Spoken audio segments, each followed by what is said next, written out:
Assalamualaikum warahmatullahi wabarakatuh. Di sini kami akan membahaskan materi tentang perilaku konsumen mempengaruhi individu dengan fokus pada faktor pribadi dan psikologi. Sebelumnya perkenalkan nama saya Melinda dengan NIM 805. Saya Salva Didi dengan NIM 804. Saya Nur Faldo dengan di belakang 83. Yang pertama, pengertian perilaku konsumen.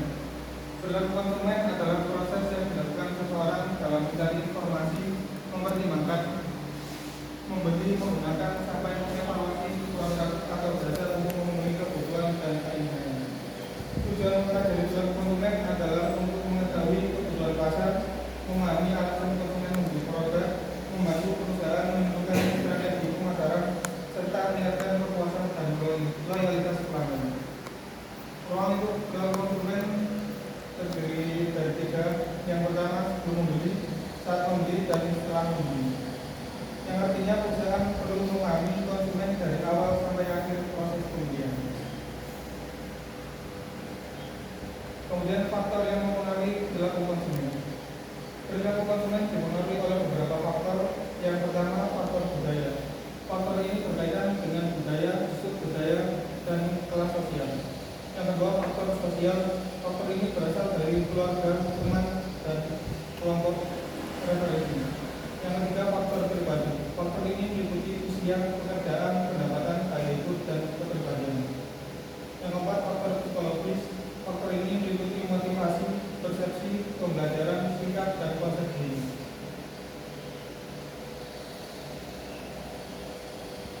Kemudian faktor pribadi konsumen. Faktor pribadi adalah karakteristik individu yang dapat mempengaruhi pola konsumsi seseorang. Setiap orang memiliki keperluan dan keinginan yang berbeda. Karena itu keputusan pembelian setiap konsumen juga berbeda. Faktor pribadi meliputi umur dan tahap siklus hidup, pekerjaan, kondisi ekonomi, gaya hidup, dan kepribadian. Contohnya, mahasiswa biasanya lebih memilih produk yang praktis dan terjangkau. Kemudian pekerja kantoran cenderung memilih produk yang formal dan efisien. Sementara pengusaha biasanya lebih mempertimbangkan kualitas, prestasi, dan manfaat jangka panjang. Jadi faktor pribadi sangat mempengaruhi pilihan produk yang dibeli konsumen.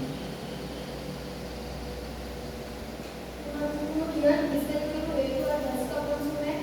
Jadi pengertian dari sikap konsumen ialah kecenderungan seseorang untuk memberikan penilaian positif atau negatif terhadap suatu produk atau merek. Kemudian di sini ada beberapa komponen sikap, yaitu yang pertama kognitif, yaitu pengetahuan dan keyakinan terhadap suatu produk. Kemudian afektif, perasaan suka atau tidak suka terhadap suatu produk. Kemudian yang lain yaitu kognitif, yaitu keinginan ataupun tindakan untuk membeli produk. Contohnya yaitu ketika konsumen membeli produk ramah lingkungan karena percaya produk tersebut aman dan baik bagi kesehatan. Yaitu dia tahu karena produk tersebut itu aman, yaitu kognitif, sehingga dia merasa senang ketika mendukung lingkungan, yaitu afektif. Akhirnya dia memutuskan untuk membeli produk tersebut. Kognitif. Kemudian berdasarkan keenam yaitu pengaruh sikap terhadap keputusan pembelian. Kemudian ada dampak sikap konsumen yaitu dampak positif, menimbulkan kepercayaan, meningkatkan minat beli, membentuk loyalitas keluarga, memperkuat citra merek.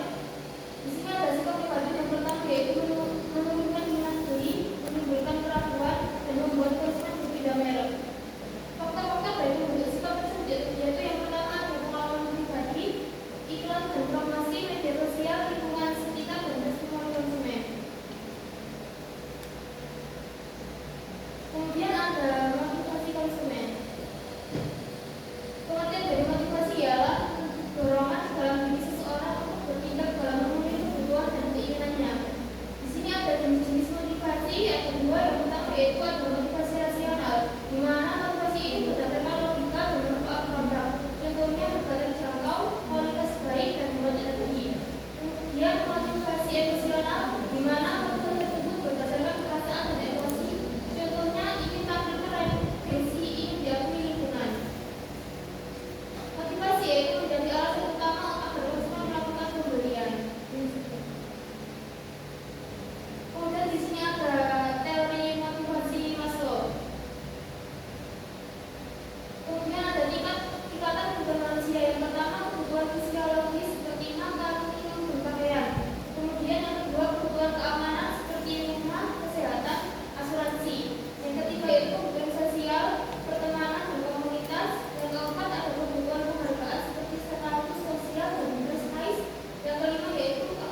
Selanjutnya, yaitu pada slide ini kita akan membahas tentang konsep diri pada konsumen. Jadi konsep diri ini adalah pandangan, penilaian, dan gambaran seseorang terhadap dirinya sendiri. Konsep diri mempengaruhi bagaimana seseorang bersikap, berpenampilan, hingga memiliki suatu produk. Dan dalam perilaku konsumen ini, seseorang biasanya akan memilih produk yang sesuai dengan citra dirinya atau sesuai dengan pribadi yang dilakukan pada orang lain. Terdapat dua jenis konsep diri. Yang pertama adalah actual self, yaitu merupakan gambaran diri yang sebenarnya. Artinya bagaimana seseorang melihat dirinya saat ini. Contohnya, yaitu seseorang merasa dirinya sederhana, santai, dan praktis. Oleh karena itu, mereka cenderung memilih produk yang sederhana dan nyaman digunakan. Yang kedua, yaitu ideal self, yaitu gambaran diri yang ingin dicapai atau diinginkan seseorang. Contohnya yaitu seseorang ingin terlihat sukses, elegan, modern, kemudian profesional, maka ia akan memilih produk yang dapat mendukung citra tersebut. Jadi dalam kehidupan sehari-hari, konsumen itu tidak hanya membeli barang karena fungsi produk saja, tetapi juga karena ingin menunjukkan identitas dirinya. Contohnya seperti pada slide ini, yaitu remaja biasanya memilih fashion yang trendy agar terlihat modern dan mengikuti perkembangan zaman. Sedangkan pembisnis itu memilih mobil elegan untuk menunjukkan profesionalisme, status sosial, dan kepercayaan diri. Nah, dari penjelasan tersebut dapat disimpulkan bahwa konsep diri sangat mempengaruhi keputusan pembelian konsumen.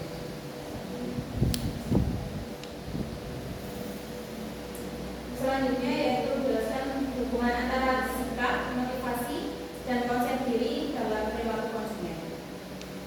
Ketiga faktor ini termasuk faktor psikologis yang sangat mempengaruhi keputusan pembelian seseorang. Yang pertama adalah sikap, yaitu penilaian atau pandangan konsumen terhadap suatu produk.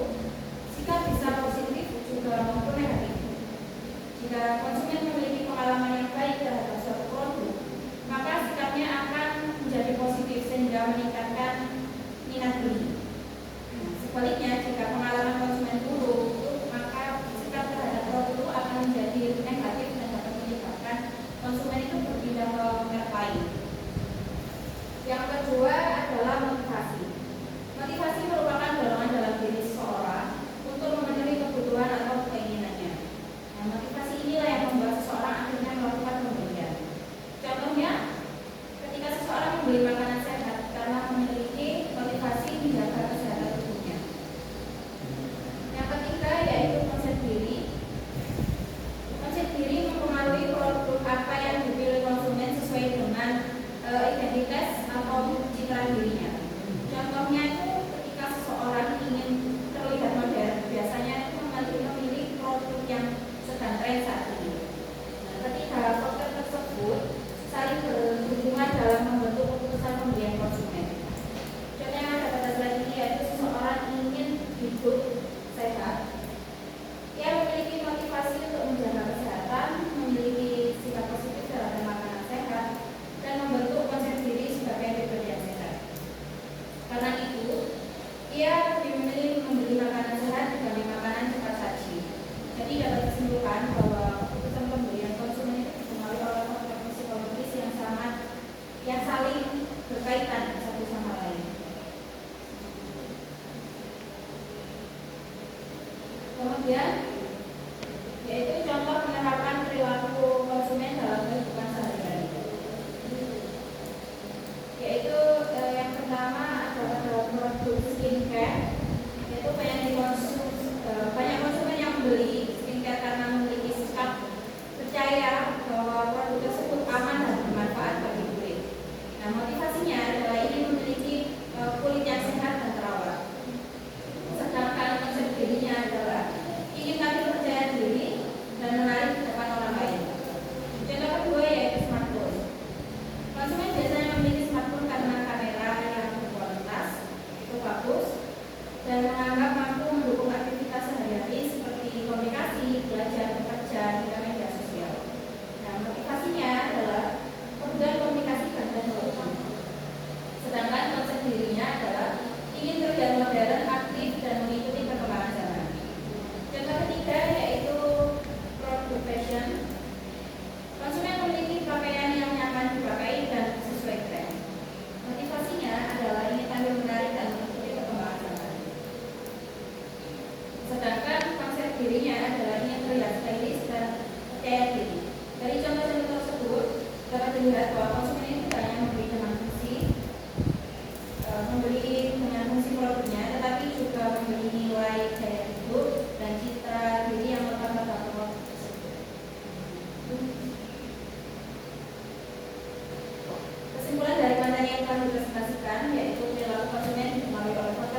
Jika motivasi menjadi dalam utama seseorang dalam melakukan kerja, sedangkan konsep diri mempengaruhi pilihan produk yang sesuai dengan identitas diri konsumen.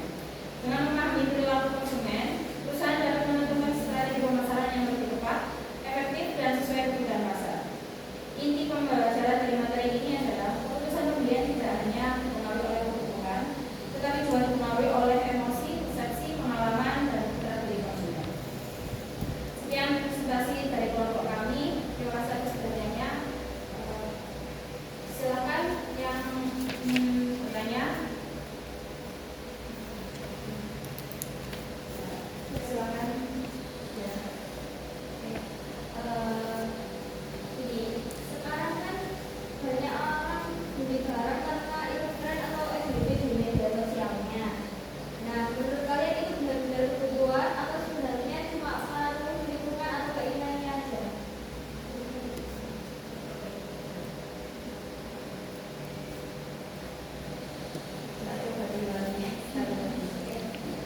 Sekarang kan banyak orang yang berbicara karena itu tren atau FYP di media sosialnya, gitu kan? Nah, menurut kalian nih, itu benar-benar kebutuhannya atau sebenarnya cuma pengaruh lingkungan aja? Jadi berapa yang dulu? Saya jawab ya. Ya, menurut saya itu di zaman sekarang itu keputusan pembelian itu memang banyak dipengaruhi oleh lingkungan dan media sosial ya. Jadi awalnya itu mungkin konsumen itu merasa bukan kebutuhan utama, tetapi karena harus melihat tren, karena sering melihat tren, review dan orang yang menggunakan, mereka itu jadi ingin membeli juga. Ya. Kemudian akhirnya itu muncul keinginan untuk memiliki juga. Nah, hal ini itu menunjukkan bahwa perilaku konsumen itu bukan hanya dipengaruhi oleh kebutuhan nyata, tetapi juga dipengaruhi oleh motivasi, kemudian rasa ingin diterima di lingkungan, dan konsep diri yang ingin ditampilkan kepada orang lain. Jadi tidak melulu karena kebutuhan, ya. FOMO lah ya istilahnya sekarang. Terima kasih. Terima kasih. Ada lagi ditanyakan? Ya. Kalau boleh tahu menurut dari kelompok kalian, kenapa ada orang atau ada konsumen yang masih loyal dengan satu merek, padahal sebenarnya ada merek lain yang mungkin harganya sama atau fiturnya hampir sama dari merek tersebut? Baik, saya akan langsung menjawab pertanyaan dari Mbak Nafida. Tadi pertanyaannya kenapa ada orang yang tetap loyal dengan satu merek di produk tersebut atau produk lain? Yaitu karena dalam perilaku konsumen ini, loyalitas itu tidak hanya terbentuk dari fungsi produk tersebut, tetapi juga dari pengalaman dan kepercayaan konsumen terhadap merek tersebut. Jadi kayak ketika ada konsumen yang membeli, berarti produk kita bisa bolak-balik ya konsumennya, jadi sudah dipercaya gitu. Jadi udah kayak memenuhi rasa kepuasannya. Jadi ketika konsumen tersebut merasa nyaman dan puas dan cocok terhadap suatu produk tersebut, maka konsumen juga akan berdampak positif gitu terhadap merek tersebut. Jadi konsumen pun tidak sekali untuk lanjut bolak-balik untuk membeli produk tersebut. Jadi selain itu, merek juga menjadi bagian dari daya hidup atau identitas dari suatu konsumen. Jadi sehingga mereka itu merasa lebih percaya diri saat menggunakan produk tersebut walaupun harganya lebih mahal. Apakah bisa diterima? Bisa. Selanjutnya. Yang lainnya? Ya. Kalau boleh tahu menurut kalian apakah keputusan membeli seseorang lebih sering dipengaruhi logika atau justru dipengaruhi emosi dan emosi? Ya, Dimas, silakan. Baik, langsung saja jawab. Menurut saya keduanya sama-sama berpengaruh, tetapi dalam banyak kondisi ekonomi dan gaji sering lebih dominan. Konsumen memang mempertimbangkan harga dan kualitas secara logis, tetapi seringkali keputusan akhir dipengaruhi oleh perasaan, keinginan terlihat keren, ingin mengikuti tren, atau ingin mendapat pengakuan sosial. Karena itu, banyak perusahaan sekarang lebih fokus membangun branding dan citra produk agar bisa menyentuh emosi konsumen, bukan hanya menjual fungsi produknya saja. Terima kasih. Selanjutnya dan yang Yang depan, ada bertanya? Ya, saya kasih ulasan dikit ya. Ya, jadi ini tadi mengenai konsep diri, kemudian sikap dan motivasi ya, yang mempengaruhi konsumen. Jadi dasarnya konsumen membeli itu adalah kebutuhan. Ya, karena ada faktor lingkungan, nah itu mereka terpengaruh untuk membeli yang seperti apa ya. Tadi ditanyakan media, apa tadi pertanyaan media? Pertanyaan tadi apa?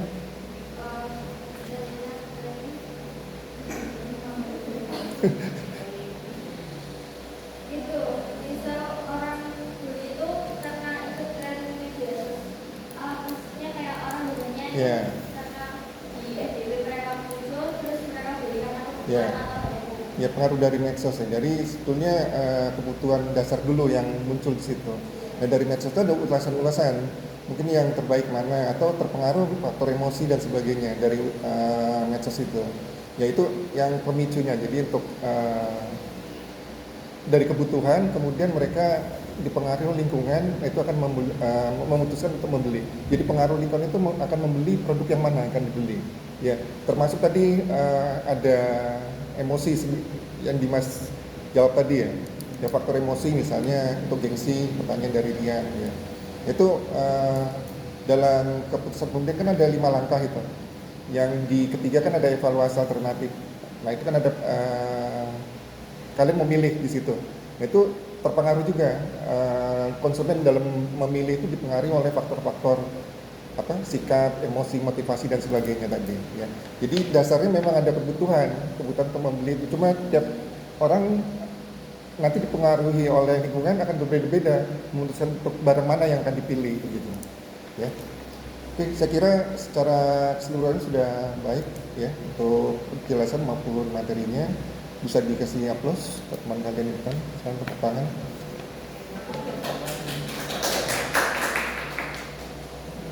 Ya, jadi tutup. Terima kasih untuk pertanyaan dan masukannya.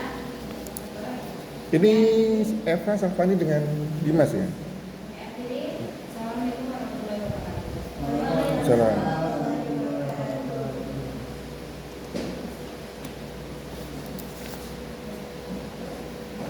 Bisa dilanjut kelompok kedua ya.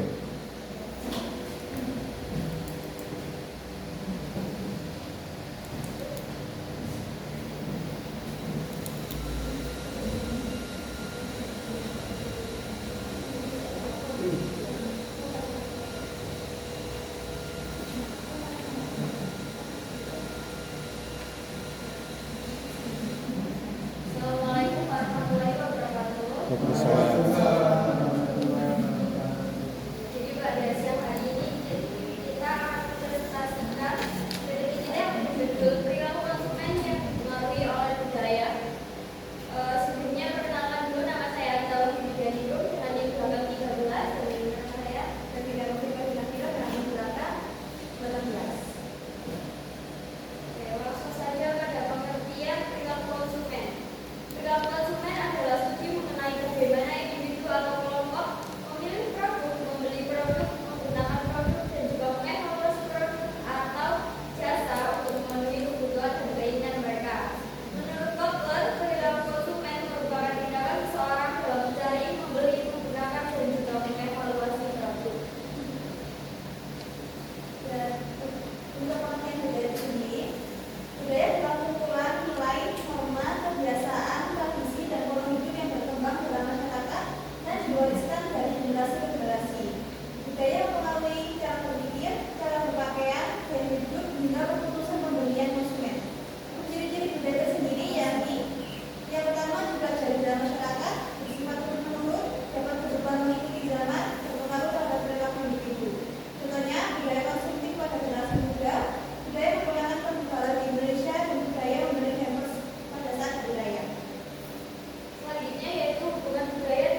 Silakan. Saya mau bertanya ya, di era media sosial yang saat ini, apakah budaya itu masih menjadi faktor yang mempengaruhi perilaku konsumen atau justru jadi tren digital yang lebih dominan? Alasannya apa?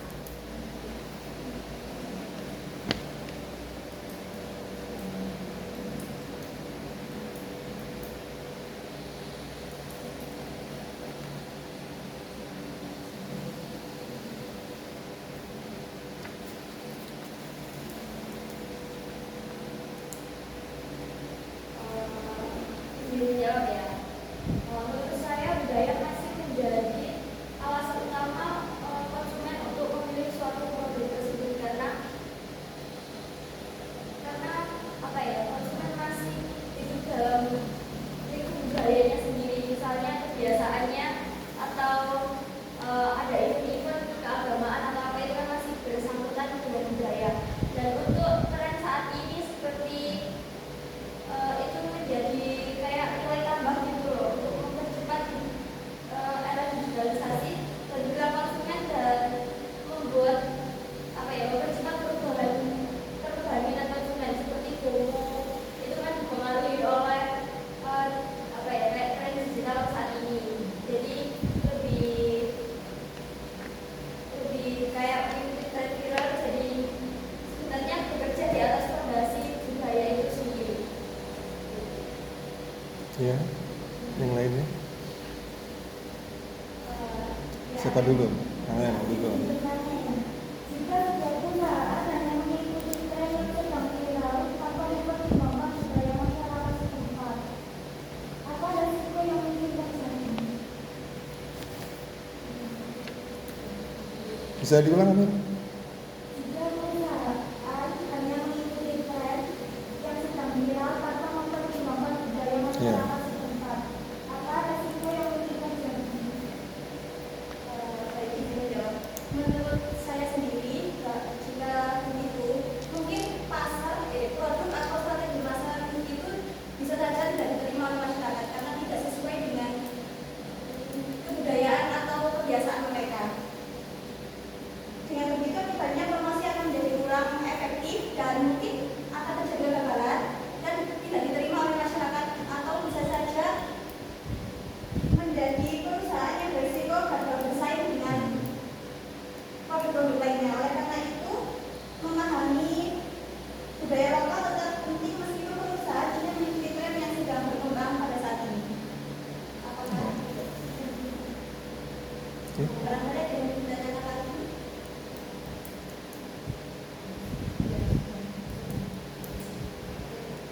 Stefani itu tanya enggak?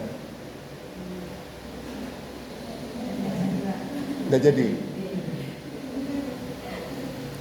Oke, ya. Jadi pertanyaannya sama yang jawabannya sudah cukup bagus. Jadi dari Amel, kalau perusahaan hanya mengikuti tren, tidak memperhatikan budaya, tadi jawaban dari Davinda cukup baik. Ya.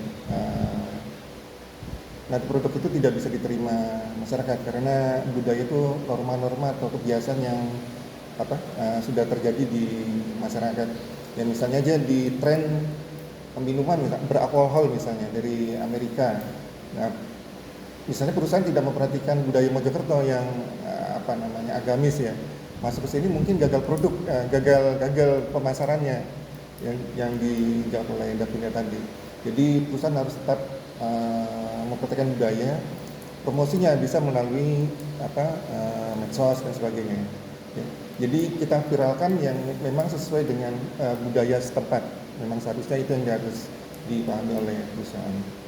Kalau tadi yang pertama jawab Del Fitri ya. Oh Puja. Tadi pertanyaan apa Puja? Di era media sosial Ya. ini, apakah budaya itu masih menjadi faktor utama? Oh ya, ada hubungannya dengan pertanyaan Amel tadi ya. Ya kalau tetap budaya masih tetap kita pegang ya, karena itu tadi ya merupakan norma kebiasaan masyarakat. Kalau kita berusaha tidak memperhatikan budaya, mungkin tadi jawaban dari Bija juga pemasar itu akan gagal di suatu daerah tersebut. Ya oleh karena itu faktor budaya, sosial, ini harus kita libatkan. Jadi misalnya di sosial juga belum ada yang bertanya untuk sosial tadi ya, ya ke budaya ya. Ini budaya aja memang, sosialnya enggak. Untuk saya Oh, minggu depan. Oke, iya. Saya kira sudah cukup juga, ya. Baik pertanyaan materinya maupun jawaban dari pemakalan juga sudah cukup baik. Kita bisa beri tepuk tangan.